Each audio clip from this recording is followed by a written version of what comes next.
नमस्कार. ॲग्रो सोल्युशनमध्ये मी विनोद पवार पुन्हा एकदा आपलं सर्व शेतकरी बांधवांचं मनापासून स्वागत करतो.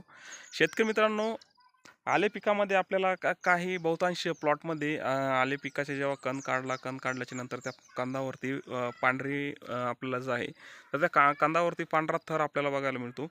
जाळीसारखा पांढरा थर त्या कंदाच्या भोवती आवरण केलेलं आपल्याला बघायला मिळतो. बऱ्याचशा शेतकऱ्यांनी मला आजपर्यंत WhatsAppवर या आठवड्यामध्ये 5 ते 6 शेतकऱ्यांनी ते फोटो पाठवले. शेतकरी मित्रांनो, हे जे आहे तर ही बुरशी आहे, जी आपण त्याला पिथियम जी बुरशी आपण ज्याला म्हणतो ती बुरशी आहे. त्याचं कारण असं आहे शेतकरी मित्रांनो, आपण जास्त जमिनीमध्ये आर्द्रता ठेवतो, जास्त पाणी देत असतो, तर त्यावेळेस ती बुरशी आपल्याला कांदावरती आलेली बघायला मिळते. त्याचबरोबर त्या बुरशीमध्ये जे आहे तर ती बुरशी म्हणजे जे कंद मऊ करणे किंवा कंदाला डॅमेज करणे किंवा कंद खराब करणे यासारख्या गोष्टी आपल्याला त्या बुरशीपासून बघायला मिळतात. शेतकरी मित्रांनो, त्यासाठी आपल्याला जे आहे तर आपल्या प्लॉटमध्ये जर तसं दिसत असेल तर आपल्याला ताबडतोब एक फंगीसाईडची आळवणी करणं गरजेचं आहे. मँकोझेब प्लस मेटॅलिक झील असलेलं मिक कॉम्बिनेशनमध्ये असलेलं बुरशीनाशक किंवा कॉपर ऑक्सिक्लोराईड याप्रमाणे एकरी 500 ग्रॅम दोन्हीपैकी कुठलंही आपण एक घेऊ शकतात आणि त्याची आळवणीही करू शकतात. सोबत त्याच्यामध्ये आपल्याला थायमिथॉक्झान 30% एफएसमधलं आपल्याला त्याच्यासोबत घेणं फार गरजेचं आहे. मध्यंतरी काय होऊन जातं की ह्या ऑक्टोबर, नोव्हेंबर आणि डिसेंबर या महिन्यामध्ये शेतकरी काय करतात, थंडी पडल्यानंतर बहुतांश प्रमाणात वॉटर सोल्युबलचे ग्रेड हे कॉन्स्टंट सुरू असतात. त्याबरोबर इतर पीजीआर हे सुरू असतात, त्याबरोबर इतर टॉनिक हे सुरू असतात.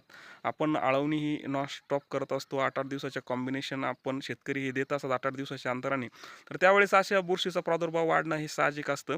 आणि जमिनीमध्ये काय तर ठिबकद्वारे थंडीमध्ये काय होतं की वापसा कंडिशनवरती शेत येत नाही. पाणी हे कॉन्स्टंट चालू असल्यामुळे जमिनीमध्ये बहुतांश प्रमाणात आर्द्रता ही जमीन ही ओलावा धरून ठेवते आणि जास्त प्रमाणात ओलावा धरून ठेवला की बुरशीचं थोडंसं आपल्याला ती पांढरी बुरशी जी व्हाईट पिथियम आपण ज्याला म्हणतो की ती आपल्याला बघायलाही मिळते.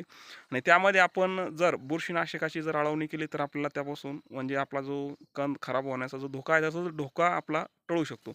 शेतकरी मित्रांनो, 20 डिसेंबर जे आहे आणि 20 डिसेंबर 2025 आणि छत्रपती संभाजीनगर जिल्हा तालुका फुलंब्रीमध्ये आजचे जे सौदे आहे शेतकरी मित्रांनो, ते सौदे आजचे जे बाजारभाव आहे तर ते बाजारभाव आज 3500 रुपये प्रति क्विंटल सुपर आल्याचे बाजारभाव जागेवरचे आज सुरू आहे. त्याचबरोबर 3500 ते 3600 आणि त्याचबरोबर शेतकरी मित्रांनो, जे टोळ आहे तर ते टोळ 800 ते 1000 पर्यंत टोळ आणि खराब आले तर त्याचे दर हे 800 ते 1000 पर्यंत आजचे बाजारभाव ही जागेवरची खरेदी आजची सुरू आहे. शेतकरी मित्रांनो, पाणी देत असताना थंडीमध्ये एक काळजी अशी घ्या, आपण ड्रिपद्वारे पाणी देतो. ड्रिपचा पाण्याचा अंदाजा हा शेतामध्ये येत नसतो. कॉन्स्टंट आपण पाणी शेतकरी एक लोड शेटिंग किंवा 2 लोड शेटिंग आपण पाणी देतो आणि ड्रिपचं पाणी जे आहे तर ते जमिनीमध्ये प्रॉपर हे मुरलं जातं किंवा जिरवलेलं जातं. त्यामुळे ते ड्रिपचा आपल्याला ओलावाही लवकर कळत नसतो. आणि एक काय झालं की आले पीक आता सुप्तावस्थेत चाललेलं आहे. पाला हा बसत आहे. पाला हा आता आले पिकाचा असा वाळत आहे. तर त्यामुळे आपल्याला जर पाण्याचं जे नियोजन आहे शक्यतो पाणी हे वापसा कंडिशनवरती शेतकऱ्यांनी ठेवावं. वापसा कंडिशनवरती जर पाणी जर ठेवलं तर आपल्याला जे पांढरी बुरशीसारखं जे आपल्या कांदावरती जर बघायला मिळत असेल तर ते आपल्याला बघायला मिळणार नाही. शेतकरी मित्रांनो, आणि जे असे बुरशीचे ज्यांनी जे दिसत असेल प्लॉटमध्ये ते बेण्यासाठी शक्यतो टाळावे.